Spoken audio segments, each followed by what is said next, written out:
जब भी भारत की अर्थव्यवस्था की बात होती है तो लोग अक्सर सिर्फ रुपए की गिरावट या बाजार में हलचल की चर्चा करते हैं, लेकिन आज की खबर कुछ और ही कह रही है। भारत ने एक नया इतिहास रच दिया है। पिछले कुछ महीनों में भारत के विदेशी मुद्रा भंडार में गिरावट देखने को मिल रही थी, लेकिन अब ऐसा लग रहा है कि भारत ने इस मोर्चे पर बड़ी वापसी कर ली है। और सबसे बड़ी बात, भारत का स्वर्ण भंडार ऑल टाइम हाई पर जा चुका है। जी हाँ, हमारे पास अब इतना सोना है कि हम नेपाल, भूटान, श्रीलंका और म्यांमार की पूरी अर्थव्यवस्था तक खरीद सकते हैं। क्या भारत अब आर्थिक रूप से मजबूत बन चुका है? सोने के भंडार में यह उछाल क्यों आया है और इसका असर क्या होगा? क्या डॉलर के मुकाबले रुपए की गिरावट भारत के लिए बुरी खबर है या इसमें भी इसका फायदा छुपा हुआ है? आज के इस वीडियो में हम आपको बताएंगे कि भारत का खजाना कैसे बढ़ा है और इसमें सोने की क्या भूमिका रही है और आने वाले समय में इसका हमारे देश की अर्थव्यवस्था पर क्या असर पड़ने वाला है।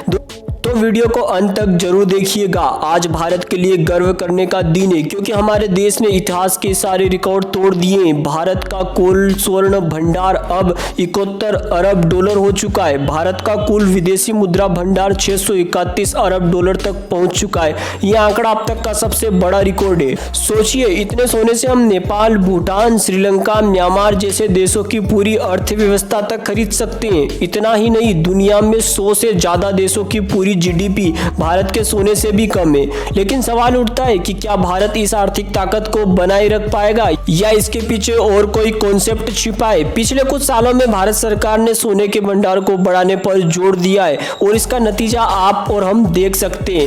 पहले भारत के पास बहुत कम सोना था, लेकिन पिछले 7-8 सालों में हमने इसे तेजी से बढ़ाया है। अमेरिका, ब्रिटेन, फ्रांस और चीन जैसे देश हमारे से अपने खजाने से ज्यादा सोना रखते थे और अब भारत भी उसी दिशा में बढ़ चुका है। चीन ने भी अभी हाल ही के वर्षों में अपने सोने के भंडार को 2 गुना कर लिया है क्योंकि वह डॉलर पर निर्भर नहीं रहना चाहता।